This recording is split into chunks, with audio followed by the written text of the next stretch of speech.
আজ এমন একটি মন্দির দর্শন আমরা আপনাকে করাবো যেখানে একটি ইচ্ছাধারী নাগিন ওই মন্দিরে আগত দর্শনার্থীদের সাথে কথা বলে।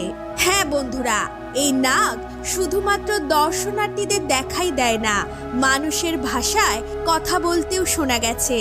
বন্ধুরা, রাজস্থানে অবস্থিত এই মন্দির যেখানে চমৎকারিত ঘটনা রোজই ঘটছে। এই চমৎকার দেখার আগে যেই মহাদেব শিবজির পরম ভক্ত সে অবশ্যই কমেন্ট বক্সে হর হর মহাদেব লিখতে ভুলবেন না। আসলে বন্ধুরা, রাজস্থানের জয়পুর থেকে 70 কিলোমিটার দূরে একটি গ্রাম আছে যেখানকার নিবাসী গোবিন্দ মহারাজ নিজের নাগ দেবতার অবস্থান অনুভব করেন। বন্ধুরা, আর যেখানে এই চমৎকারী মন্দির আছে, কিছু বছর আগে সেখানে ছোট্ট গ্রাম ছিল। সময়ের সাথে সাথে সেই গ্রামও বিলুপ্ত হয়ে যায়। গ্রামের লোক ঘর বাড়ি ছেড়ে শহরের উদ্দেশ্যে পাড়ি দেয়। গ্রামে একটি কুয়ো ছিল যেটা মাটিতে ভর্তি ছিল। ওই কুয়োতে সেই সাপটি থাকতো যে মানুষের মতো কথা বলতো। এই ইচ্ছাধারী নাগকে প্রথমে গ্রামে বসবাসকারী মনোজ নামে এক ব্যক্তি দেখে। মনোজ গ্রামের লোকদের এই কথা বলে সেদিন সাপটিকে সে দেখে যেদিন নাগ পঞ্চমী ছিল। সে শিবের পুজো করবে বলে ঠিক করে। সে শুনেছিল ওই কুয়োতে একটি ইচ্ছাধারী নাগ থাকে। সেদিন সে শিব মন্দিরে শিবের পুজো দিতে গিয়েছিল।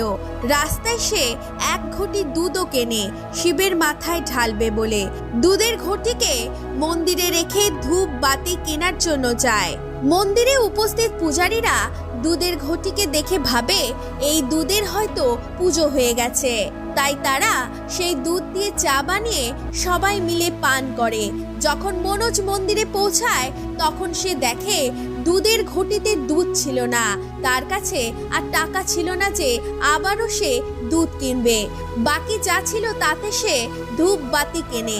তারপর মনোজ ঘটিতে জল ভরে সেই কুয়োর কাছে যায় এবং নাগ দেবতাকে আহ্বান জানায় এবং বলে, হে নাগ দেবতা, আপনার জন্য দুধ কিনেছিলাম, কিন্তু পূজারীরা সেই দুধ খেয়ে নেয়, তাই এই জলকে আপনি দুধ মনে করে গ্রহণ করুন।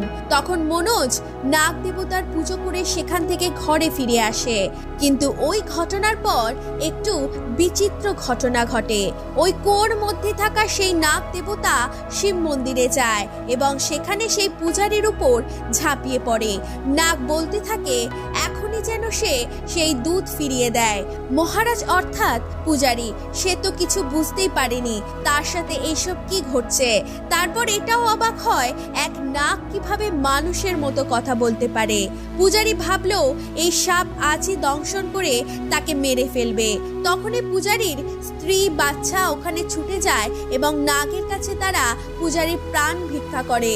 তারা বলে, নাগদেব পূজারীজিকে ছেড়ে দিন এবং তাকে ক্ষমা করে দিন।